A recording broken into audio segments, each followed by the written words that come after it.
Hello viewers, welcome to my channel readers club with Smita. आज हम Napoleon Hill का book practical step to think and grow rich book का second chapter का 5 part पढ़ने जा रहे हैं। अर्थशास्त्र के कानून का सम्मान करें। दौलत के संग्रह और इसे कानूनन कायम रखने का केवल एक ही विश्वसनीय तरीका है और यह है किसी प्रोडक्ट या सेवा को बेचना। कोई भी ऐसा तंत्र कभी नहीं बनाया गया है जिसके जरिए सिर्फ संख्या की शक्ति से या बदले में कोई मूल्यवान चीज दिए बिना कानूनी ढंग से दौलत हासिल हो सकती थी। अर्थशास्त्र का कानून एक सिद्धांत है। ये एक सिद्धांत से बढ़कर है।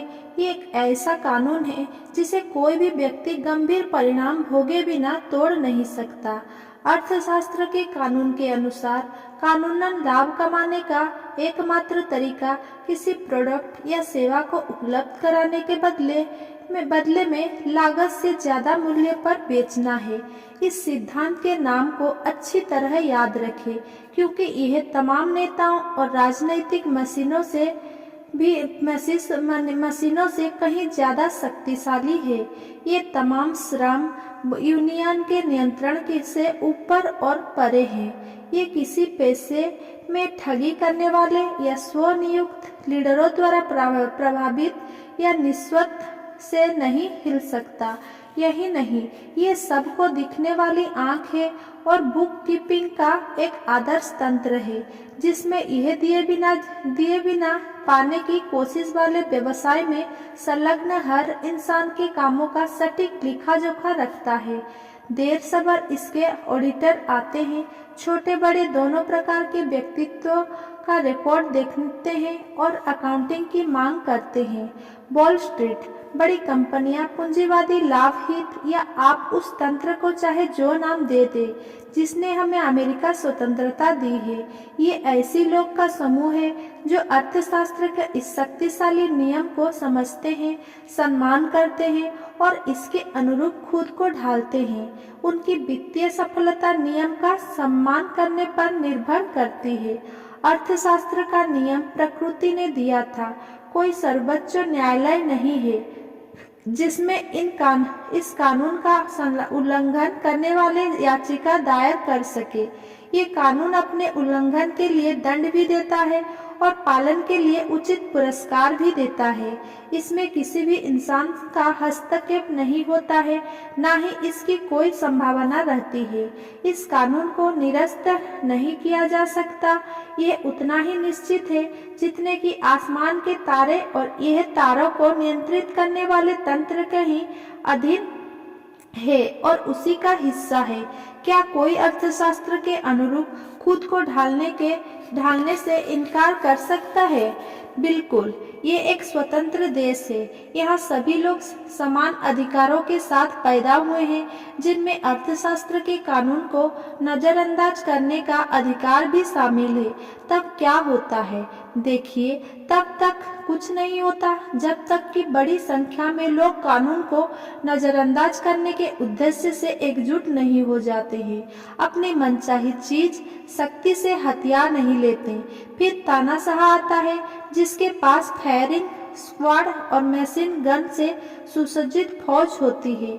हम अमेरिका में अभी उस अवस्था तक नहीं पहुंचे हैं, लेकिन हम सभी ने सुन रखा है कि यह तंत्र कैसे काम करता है।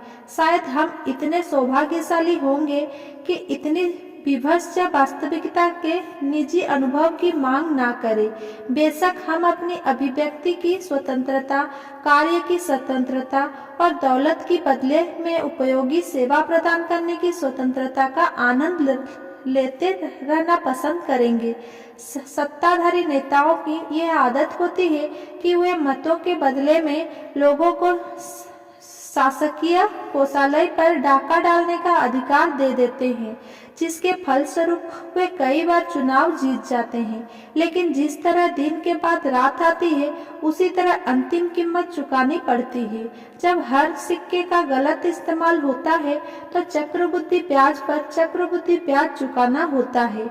जो लोग झपट लेते हैं, जब उन्हें दोबारा चुकाने के लिए विवश नहीं किया जाता है तो बोझ उनकी संतानों और उनकी संतानों की संतानों पर आ जाता है, यहाँ तक कि तीसरी और चौथी पीढ़ियां पर। कर्ज से बचने का कोई तरीका नहीं है। लोग अपनी तनख्वाह बढ़वाने और कामकाज के घंटे कम कराने के उद्देश्य से अपने समूह बना सकते हैं और कई बार बनाते भी हैं, लेकिन एक बिंदु है जिससे परे वे नहीं जा सकते। इस बिंदु पर अर्थशास्त्र का कानून कदम रखता है, कंपनी में ताले लगवा देता है और इसके सारे कर्मचारियों को घर बैठना पड़ता है। वे अवलोकन अल्पकालीन अनुभवों पर आधारित नहीं है। ये अमेरिका के सबसे सफल और सबसे असफल दोनों लोगों की पद्धतियों के 25 साल के सावधानीपूर्ण विश्लेषण का परिणाम है। अवसर की तलाश करें और जकड़ें। अवसर ने आपके सामने अपना खजाना फैला दिया है। सामने कदम रखें, अपने मनचाही चीजें चुनें, अपनी योजना बनाएं, योजना की कर्म में बदलें और लगन से काम पूरा करें। बाकी का काम पूंजीवादी अमेरिका कर देगा। आप इस बात पर विश्वास कर सकते हैं, पूंजीवादी अमेरिका हर व्यक्ति को उपयोगी सेवा प्रदान करने और उस सेवा के मूल्य के अनुपात में दौलत इकट्ठी करने का अवसर हमेशा देता है।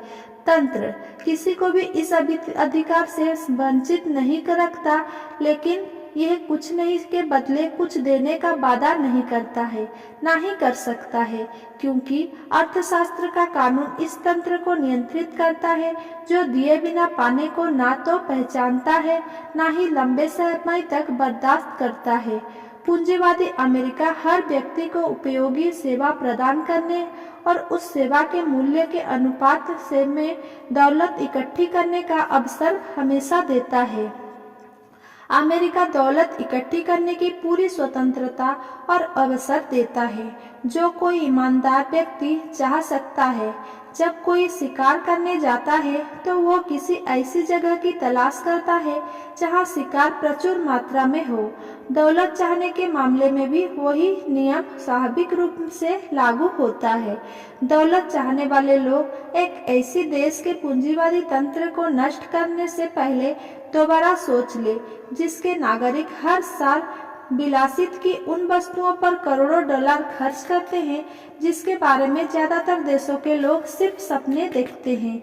ये भी याद रखें कि इन सामानों को उत्पन्न करने, इसका परिवहन करने और बेचने के व्यवसायों में करोड़ों स्त्री पुरुष को नियमित रोजगार मिलता है, जिन्हें अपनी सेवाओं के बदले हर महीने करोड़ों डॉलर मिलते हैं और वे इन्हें विलासिताओं तथा आवश्यकताओं पर खुलकर खर्च करते हैं।